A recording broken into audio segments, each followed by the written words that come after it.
Hello everyone, in this video we'll be introducing a rather unique and interesting product. At first glance you might mistake this device for a handheld console, but it's actually a multifunctional machine. This particular unit has been cleverly adapted from a foldable smartphone. It features a versatile port that supports full functionality, including direct video output. Now for video output, we'll need to remove this small magnetic piece. Once removed, connecting to the Type-C port enables screen mirroring, essentially making it a TV box. If you attach this magnetic sheet, it then functions as a compact handheld console, so its range of features is indeed quite comprehensive and extensive. It features dual joysticks, along with ABXY buttons, a D-pad, and two S buttons. Additionally, this power button actually serves to switch the gamepad on and off. We'll simply long press it to demonstrate. And then it turns off. In this way, the handle, it won't light up, but with another light press, it can be reactivated. Moreover, it features dual shoulder buttons, and these shoulder buttons are designed as a press-type mechanism. This side is comparatively lighter, while this side is notably heavier. And over here we have the shoulder button. The D-pad and the ABXY buttons are designed with conductive rubber, whereas all the other buttons are the press-down type. As you can probably hear, they tend to be quite noisy. These are most likely micro-switch buttons. There's an additional button and a switch located at the bottom. Let's give it a listen. Once it's powered on, you'll notice the cooling fan's considerable noise. This particular fan is specifically designed for its operation when it functions as a TV box. Now we'll examine its internal construction, the internal structure. So besides that, do you notice any other buttons present? In fact, there are two concealed buttons. First, observe this one right here. Let's press this button and evaluate its function. It serves to regulate the volume, allowing you to amplify the sound or to diminish it. Yes, it can. However, this particular button is rather unconventional because it's designed as a long, strip-like switch. This means it can function as both an incrementer, allowing you to increase the volume, and a decrementer, enabling you to decrease it depending on your adjustment. It truly hinges on your personal settings. It's somewhat rudimentary in design, so typically we'll activate the volume control, then manually fine-tune the sound with our finger. That covers one aspect. Additionally, there's another button here, a vertical strip as well. Let's give it a press.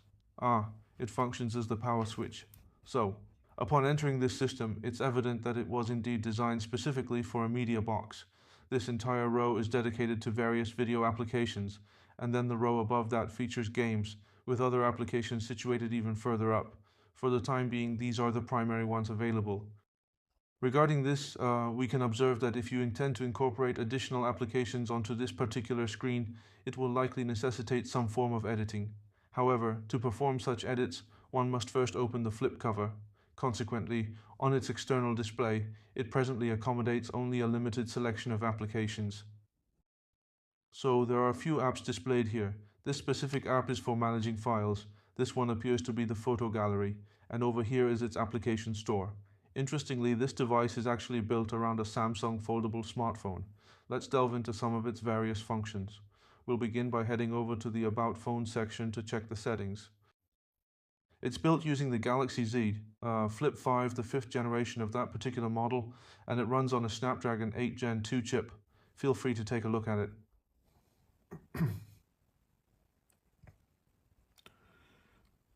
So regarding the software, it's running Android 16, and all its updates are scheduled to extend through July 2025.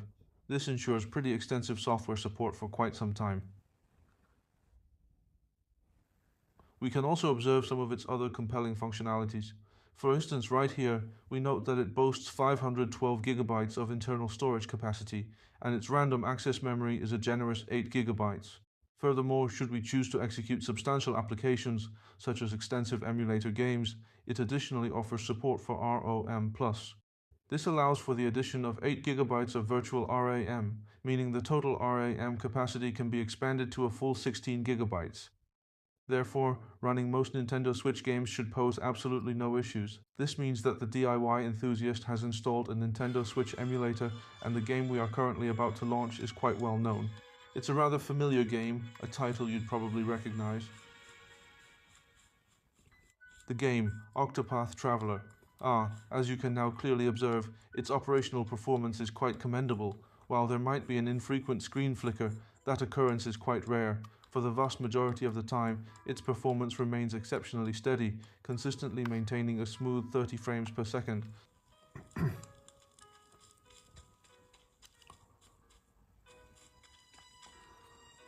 Okay, so usually we can take a look at the game settings. We can definitely check those out to optimize our experience. The settings. As for the game settings, regarding graphics, it's generally best to maintain a 1x resolution. Because the screen is relatively small, I've opted for a forced 4:3 aspect ratio. However, you have the option for 16:9 or even 16:10, and you can also stretch it to full screen. Let's take a look at the effect of stretching it to full screen. When the display is stretched to full screen, this is the resulting appearance, and it might introduce a slight visual distortion, a feeling of the screen being elongated. The entire display then appears somewhat like a square panel. Consequently, operating with a square screen tends to be quite inconvenient and less than ideal. Therefore, our best course of action is to revert it to an aspect ratio that is more a relatively standard display. We should force it to 4:3. The 4:3 aspect ratio might actually offer an even better visual outcome. Once it's set to 4:3, you'll see slight black bars both above and below the image, but the overall stretching distortion will be significantly reduced, resulting in a more natural display. Regarding other emulators, I haven't had the chance to investigate them yet. For one, I only recently acquired this device. Additionally, this unit is quite compact, so it will take some time to learn how to operate large software effectively on it. As you can observe, the general craftsmanship is fairly unrefined, given that it's a DIY project using a 3D printed casing. Right, it's a 3D printed casing, so the seams are quite rough. Even though it's put together with screws, I personally don't find these fasteners particularly reliable.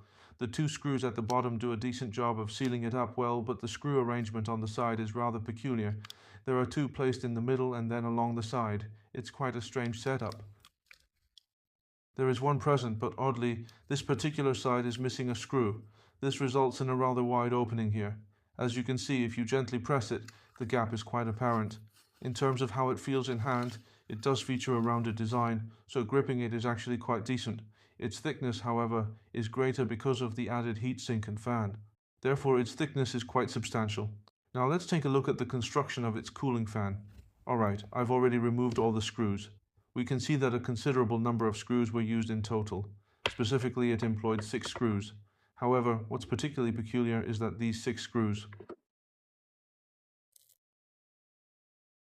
4 of the screws have the same length, yet the other 2 screws are surprisingly shorter.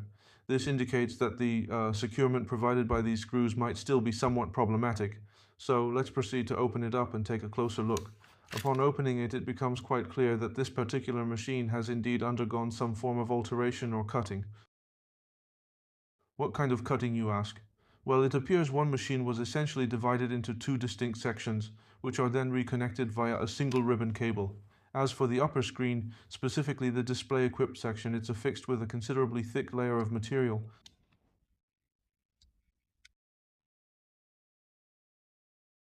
There are 2 distinctive fans here, providing a unique feel. 2 have already been assembled, and a very large heat dissipation component is also installed directly on top.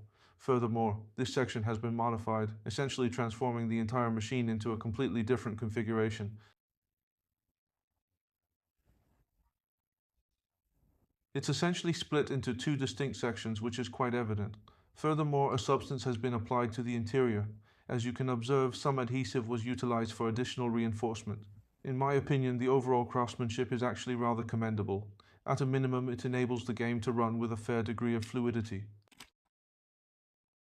However, this likely still boils down to a precision issue, resulting in the overall craftsmanship of the device appearing somewhat rough. This is certainly an aspect where this dedicated DIY enthusiast still has some room for improvement, but all things considered.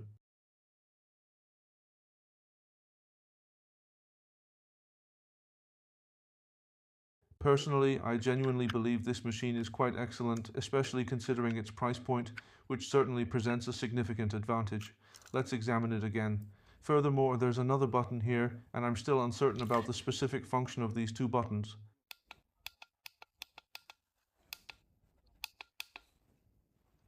They're actually concealed within this device. Presumably they're meant to be two functional buttons, but they've been rendered inactive by being tucked away, effectively making them redundant. Perhaps they're intended as spare components.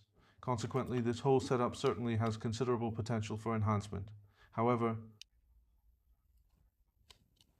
for the present moment, this is likely a somewhat constrained design approach, and that's simply the current situation. Regarding these screws, I'm hoping it's possible to alter or enhance them, as I possess a significant collection of screws myself, which I can utilize subsequently. I'll try substituting them to see if I can make a slight adjustment.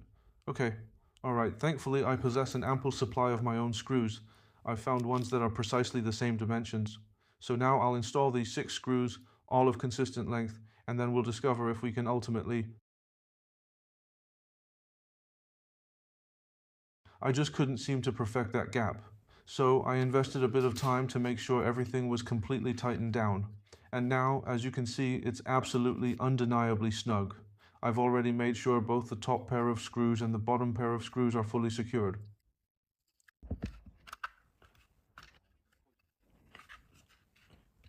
The screw on the left side is also essentially tightened perfectly. However, the main issue persists with the right side, as there's simply no supporting screw present. If only a screw were here to secure it, the gap would be minuscule. But as it stands, the gap is quite substantial. I'm unsure why this DIY genius overlooked adding a slot here. They could have made a groove here, and it should have been doable, but they opted not to. Consequently, this leads to a minor imperfection with the screw placement. Still, considering everything, it is acceptable. Now, if we press and hold this switch at the bottom, the device will power on. And then, if we press and hold it once more, then the controller becomes active. This particular controller you see is a Bluetooth one. Once we reinsert this small magnetic chip, the device effectively transforms into a handheld gaming console. We can certainly take a look at it now and see that transformation in action.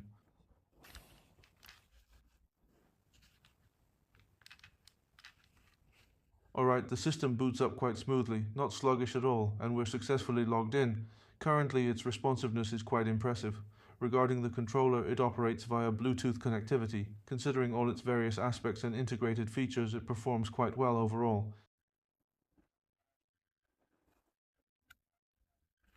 It's certainly functional and usable, but to what extent is it truly exceptional? It still falls a bit short in certain areas. Nevertheless, all things considered, given its ingenious design featuring active cooling for temperature reduction, it remains quite commendable. When contrasted with some other DIY handheld consoles additionally, tend to be somewhat more affordable. This particular device, when acquired, likely won't exceed 800 Yen, making its cost quite low. In fact, it should be less than 700, which is indeed a very economical price.